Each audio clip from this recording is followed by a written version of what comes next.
What's up? What have you been up to? Since we recorded the last episode Yeah, weeks what's ago. new? Oh my gosh. What'd you say for this one? What'd you say? I'm actually so excited to tell you about so I am really excited. I am going to be starting to work with one of my absolute Broadway idols. She is a national tour superstar. We're going to be working on a bunch of things. Um, and I get to start working with Annalisa Lemming as my personal coach. I'm I'm so so excited. excited. I signed the contract yesterday. I put down the down payment. I am thrilled. And then, oh my God, she sent me presents. I saw that on I Instagram. That's so cried. sweet. That's so sweet. Oh, I'm I so happy for also you.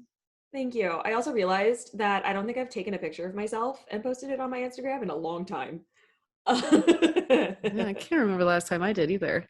Yeah, like I post on my stories all the time, but I haven't posted on my main feed in forever. I know. Now, as a I'm on social media person, Instagram, is great. right? I'm on Instagram all the freaking time, whether it's like Modern Singer or my personal, just like scrolling through whatever. But like, I never take pictures of myself. Like Hmm. I don't practice what I preach. It's Yeah, just and it's like, something that I'm working on, but I'm also over here going, I don't want to take another picture of myself in my house. Like, just take pictures of the cats. Can't get too many of the exactly. cats. I take so many pictures of my cats. People would get so mad at me if they knew how many pictures I took of my cats. I'm just gonna start taking pictures of all the house renovations that we're doing, all the Well, step that by could be like a steps. whole, that's like a I whole know. Instagram in and of itself Oh, of I just like know. DIYs. Oh, I know. I could like become a How are your DIY. renovations going, by the way? They're good. They're kind of on pause. They're just like caveat, and everyone's probably like, duh, but it's a lot. You have to be like the project manager and like Hmm. on people, Oh it's just yeah. like it's insanity. But they're good. Our windows, I think I talked about this, but if not, I know shorts, that we long, mentioned it, long but story also short. so oh my God. It looked great for the wedding.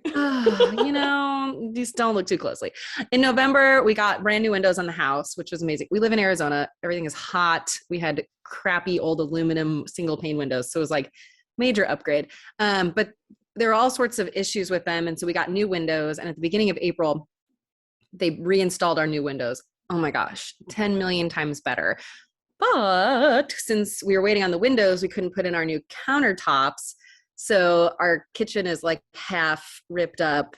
And then we were like, oh, we're hosting Mother's Day. And I was like, well, crap, we have to have counters for that. So we're like, we're like half ripped, Oh but it's fine. The surface is there and then we'll finish it. But yeah, man, we're doing all sorts of little stuff. So all the big stuff besides the countertops are done, and then we're gonna do just little things ourselves, like new window treatments and hanging things. And I mean, it's never ending, but it's fun. It's super fun, and I don't know, it's really fun to do. So, no. um, Yay.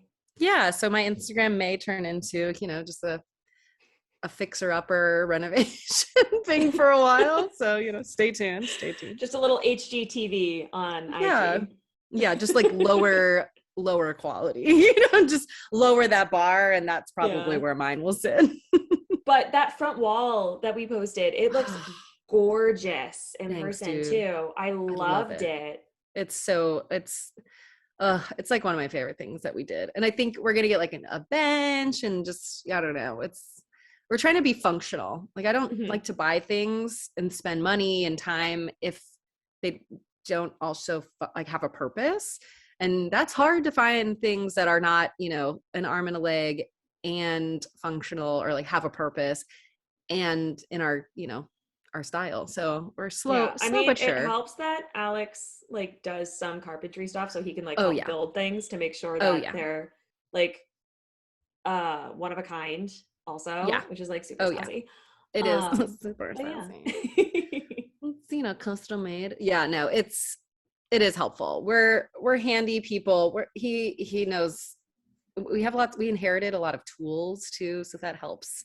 Even if you sort of know what you're doing, you have the tool that, can make up for that expertise that you don't have. So Yeah, it's pretty good. Yeah, having the right And tools is super important for I most know. things.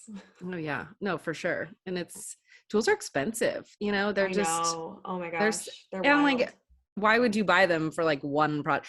We have so many tools, again, inherited, but that like I've only used once. And you only use for one type of thing. It's like, why would I buy something that's It's like, pretty, why would I buy a expensive? table saw? Like, yeah, it's fun, but like, why do I need a table saw? Why do I need that? Or like a pocket hole jig, it's like, What even is a pocket hole oh, jig? I My don't even stepdad's know. gonna be mad if he ever hears me say that.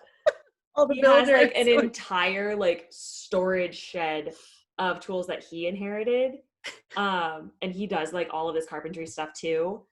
Um, he like built my mom a chest and then built my Wow. brother like a personalized desk that was Wow. like to his specifications for his like D&D games and for his That's computer awesome. that he built, and like it was wild. Well, on that But hey note, everyone, welcome to the Modern Singer podcast. where we can't stay on track because our brains don't function properly. My brain broke. Hey, I have all next week off for literally no reason. And I can't, I Wait, honestly, did besides, Arizona Opera just like close for a week? Like what's happening? yeah, Do they just not want to pay yes. anyone for like a whole week? No, we get paid. I know. I know. I feel like such an adult. What? Like people who like have real jobs are like, yeah, these things happen. But like for me, who like we do, we work for Yeah. ourselves, a singer forever, and now I'm in I like work in admin. a yoga studio that is never Yes. closed. We are open 365. Yes. Like, We closed out Cozy a couple weeks ago, and Arizona Opera was like, this was a tough season. Here's a week off. I was that's like, oh, nice. maybe shed a few tears, Have just some like drinks, sleep in. Cinco de Mayo. Ooh, very nice, very nice, I very know. nice. Actually, really, what I'm going to be doing is lots of Modern Singer and lots of cleaning. I have not cleaned my house since the wedding. It's just so Oh everybody knows no. how imperative that is. My wedding was the weekend of February 19th, and it is now April 30th. So, Whee! I mean, I've done like, dishes and stuff, but like actual cleaning of the house. Yeah. Yeah, So, I need to do like a big spring clean. Like I mm-hmm. vacuum. I have to vacuum 3 times a week because I have a cat with long hair. Kitties. Yeah. Um, and I live in a like apartment in New York, so I have to vacuum. And I do my dishes, but like that is about it. And there's just like piles of clothes Yep. that I have to wash. Yep. So I feel that very hard. Yep. I did go through my closet and I have 3 bags of clothes to get rid of. So I am in the So process proud of of spring cleaning. you. I know. I'm so excited. I probably could have gotten rid of more, but I had to hold on. I still have that like audition dress that I just can't get rid of. Mm-hmm. My pair of audition heels. You never know. It Honestly, goes, I've culled my shoe collection down. I have one of everything that I need, and that's where I stopped. I've got that's smart. black heels, nude heels, daytime heels for fun and for dates. Mm-hmm. I've got my short black booties, my tall black booties. I've got, I did keep, there's 2 sentimental pairs of heels that I have. One is the first pair of heels I ever bought myself. For a fun fact, when I was in modeling school in the 8th grade, they are 6-inch heels. But they Six are inch. Wait, actually wait, really wait, comfortable. wait. What? No. How can they even be possibly comfortable? They have a cork sole. Okay. Okay. And they're breathable because like the top is all cloth and they're gorgeous too. They Oh look my like a gosh. watercolor. But they're the first pair of heels I ever bought myself. And then the other pair of sentimental is the mermaid shoes that I wore for my junior recital. And they're Aww. silver and they're Mermaid gorgeous and they were like shoes. $150 and I don't know why I bought them, You're like, I but can't I get rid of love these. them. You will find somewhere to wear those. Okay. I have actually. I do You I have do good. wear all of my shoes. And then I've got Oh, like my good. gym shoes, my white Keds that are like on the outs, and then I think I'm gonna get a pair of Rothy's Oh to replace yeah. them Let me because know how those are. I've been looking at those. This is not an ad yeah. for Rothy's. This Let is me not an know. ad for Rothy's because I don't own any yet, but I've heard a lot of good things on Please let other me know. podcasts that I listen to. Yeah. Um, I want to review. and then I've got a pair of Birkenstocks because Mm-hmm. I lived in Flagstaff. Mm-hmm. I have fake Birkenstocks. I have like they're like the like foam. What are they, like foamy kind? Oh. Oh, they're Oh, so good. No, they're great. They're great for like I like my pool. I like mine because I like very specifically bought the ones that don't have anything between the toes so that I can Uh-huh. Oh wear yeah, them no. with socks on. Oh, Your always. tummy's making sounds. Always wear mine with socks. Oh yeah, well because or if I need shoes backstage, I Hmm. have like nylons on, I can just like do a little slip and Slip in slide, them. and Yep. then my feet don't smell weird. Yeah, I'll show you the ones I have. They're really cute. I do like them. They're Okay, nice. They're comfy. Yeah, they're yeah. nice. How did we get on this topic? I don't know. Should we talk about no idea. Should we talk about a, a few ways to set up your studio for success? Let's do it. I think we should. Well, that's what we're here to do. So You let's know? do Okay. it. If you haven't already listened to our previous episode, How to Create Your Teaching Studio, pause this episode, go back to episode 12 and listen to that one first. Then come back and start listening to this one again. Now that you've set up your teaching studio, it's time to get your financials, social media, and goals together to set yourself up for success for the coming school year. You may be thinking, but it's not even summer yet. Taking the time now and this summer to put these practices in place will make sure you're organized and ready to go this fall. Or you could even be starting a teaching studio in the summer. I know I usually do by semester, and I do a fall semester, a spring semester, and a summer semester, which is really, really nice to just keep everything organized together. Yeah, 100%. You caught yourself too, and you did it anyways. I know I had to. I had to. I just want to like let you know though, I listened to like 4 podcasts well, I listened to more than that in a week, but there was like 4 podcasts in one week, different shows that were like, yeah, 100%. Yeah, 100%. I'm like, this is Because we where figured out where it came from I know. Yeah. first. It's And then from, I and that's why heard, we drink. and then Christine I Schieffer. heard, and then I heard them on other ones What like else did you hear it on? My Favorite Murder, Oh, it's um, Georgia. Georgia. Yep. Oh And then it's no. just everywhere. I can't remember the other 2, but I was just like, oh my gosh. Like once it's like brought to the forefront of your mind, I just Oh can't get yeah. it. But Oh yeah. it's so funny. You're welcome Oh for ruining man. all podcast listening for forever. I know. And I pre-apologize. So the first step to setting up your studio for success is setting your goals.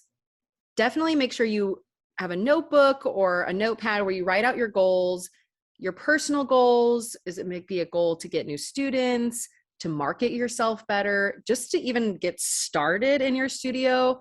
They may be financial goals, goals for students, whatever they are, word vomit them out onto a piece of paper. Maybe it's your notes in your phone. Just make sure there's somewhere that you can see them, that you can access them easily, and put them in a place that you can review them so that you can stay on track and make sure you're doing what you need to do. and once you have everything written down, you can start to find all of the different correlations between them. Or maybe you have one thing that's super important and one thing that maybe you want to focus on later. So writing them down and then finding your priorities and maybe working it in so that a couple goals that serve the same purpose can really support each other. And then you can set deadlines and stuff like that for those goals so they are easily attainable. Next up is billing. Getting paid is so important. It's honestly, it's a job, and you have to remember that your time is valuable. In the last episode, we chatted about contracts, and if you haven't already, we definitely suggest you download our contract template that I designed. It is my personal contract that I use. I worked at a law firm for 10 years, so there's a little bit of legalese in there, but it helps set up so many things for your students and parents of students if they're under 18 so that everything is laid out. You've got all your ducks in a row. Next up is payment systems, figuring out how you want to get paid. What payment systems have you easily used in your personal life? What's easiest for you? What's the most secure? And what's going to be easy for your students or your students' parents? For me personally, I use Venmo and PayPal, but I have also used Zelle. Make sure that you set up your payment cycle. Are you billing monthly or by semester, or is it just kind of a la carte for some students? Are you going to allow some students to pay a certain way and others to pay a different way, or is it only uniform across the board? Just make sure that you have those ducks in a row so that you can communicate that to the student or the parents. And so it's easier for you so you know how you're getting paid and when you're getting paid. make sure that you build those policies into your contract so that there is no wiggle room. Are you going to allow for conflicts or absences? Do they need to pay for those lessons and then we make them up later, or can they pay later? Also, take a look at how much you're charging. If you already have a studio in place, are you going to increase your tuition this year? Are your competitors charging more? Are you charging more than your competitors? Just take a look at that every semester, every year, just to get a fresh new pair of eyes on it. Social media is so important to support your teaching studio. Just as social media can advertise for you as a performer, it can boost your visibility for your teaching studio. Facebook, Instagram, Yelp, YouTube, and Twitter are all free, so think of it as free advertising. You can use these outlets to advertise as well as involve students and parents in a conversation. If you want to have pictures or videos of your students, just make sure to have written permission from them and their parents before you post it online. Make sure that you keep private social media and your business socials separate. It's so important. You may want to combine your singer and studio social media accounts, or you may decide to keep them separate. The best way to decide is if you consider your singer persona and your studio businesses to be the same, aka both of them selling you, both of them are a part of your career path, or if they're separate and you really want to create a different vibe for your teaching studio than you do for your singer persona. This will help you determine on which you'd like to choose. And the best part is you can always change it later, so no sweat if you change your mind. Sorry, I like wrote that weird. I said, That's keep okay. them separate and Keep them then here separate, are but ways to also choose. maybe don't. Or editing Alyssa is like, I hate you. Editing Alyssa is going to keep this in because she hates everything and she wants it to be everyone else's problem. Another huge aspect of setting yourself up for success is student motivation. What do you want for your students this year? Outside of setting goals and arranging performances, how will you motivate your students to not only love what they're doing, want to practice, want to keep going, but also come next year? One way you can do this is to develop a practice program complete with incentives to keep them on track. You know, for younger kids, you could do the sticker method. For older kids, maybe it's a field trip or something really fun to go see an opera or a musical theater performance, some sort of incentive to keep them excited about their craft, but also engaged in what they're doing with you in the studio. You can also post audition flyers in your teaching space, or maybe a daily musical theory question on a board, just to keep them studying, something fun, but also to keep them learning. Like, listening to you say all of these things, I'm like, I definitely do none of that. Well, you know. I mean, I do assign, like, I have assigned like random homework assignments where I'm like, cool, you're going to go do an entire character study on this one character because I don't think you understand what you're singing about. And I don't think you actually looked at anything. I think you just learned the notes on the page. And like having them delve a little bit deeper and then having those conversations with them. But something that I personally have found super rewarding is challenging my students with the music that I offer them. Like, I've got someone singing Vanilla Ice Cream right now. She's in middle school and she's doing a really good job, honestly. And really reminding her that, hi, this is a hard song. Don't beat yourself up about it. This is a hard song that I gave you early because you're a very good musician. She's also a pianist and she's really, really smart. And I love seeing the little light bulbs pop on. For me, that is the most rewarding thing as a teacher, is just seeing all of those light bulbs. It's Yeah, and that is it's really rewarding to see. And I think it just depends on the type of student too.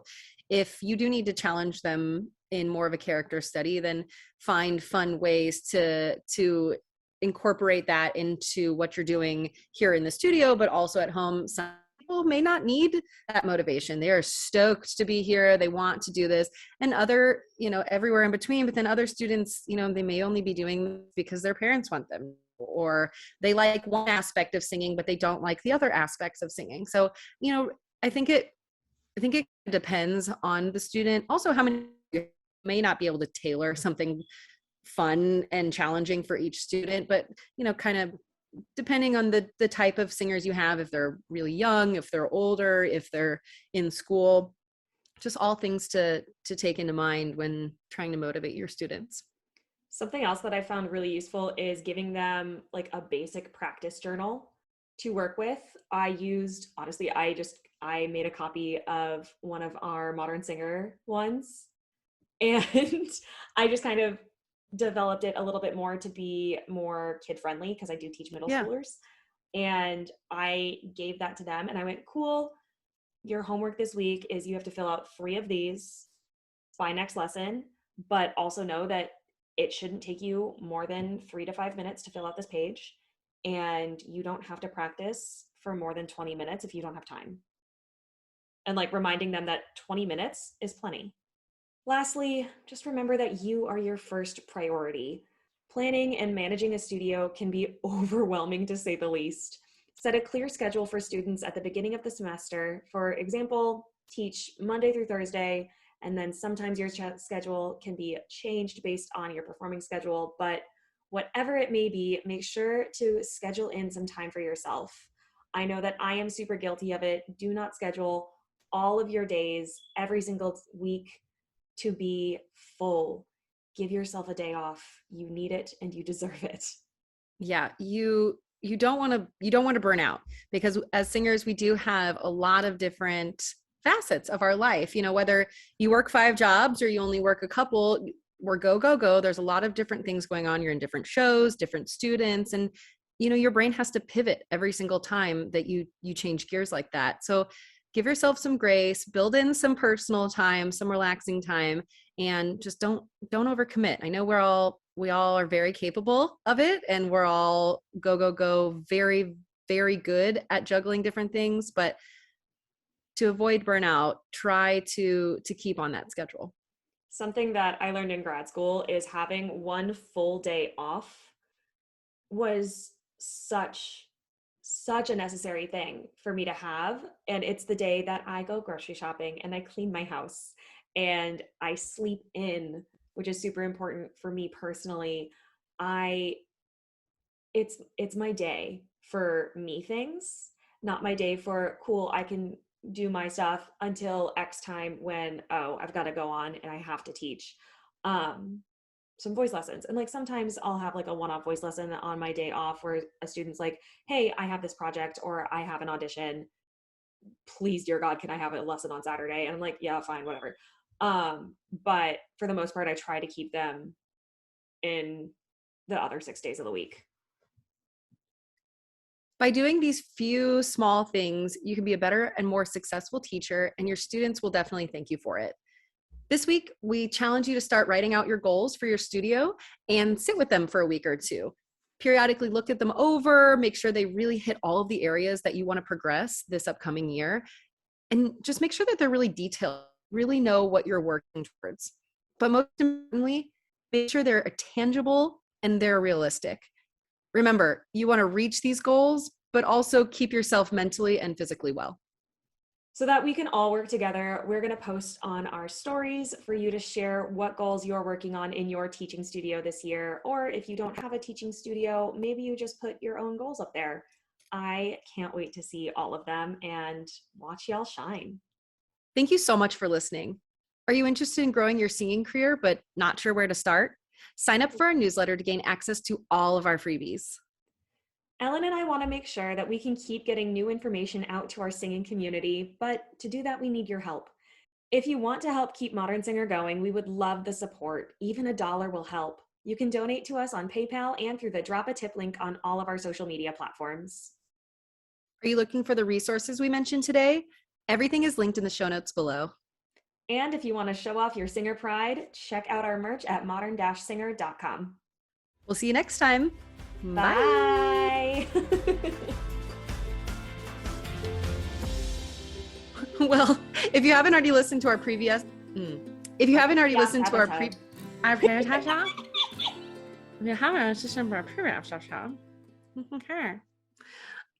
yeah, no. So now that you've set up your teaching studio, it's time to get your goals, financials, social media, and other things together that set yourself up for success. Nope, that's weird sentence. And goals again? And goals again. Twice. You gotta have your goals. Did I say goals? Did we? I don't know if we mentioned goals. Oh my gosh. What did you write? It's not. Sorry, I mix between Oh, bullet points and there we go. and sentences. I figured it out. I got it.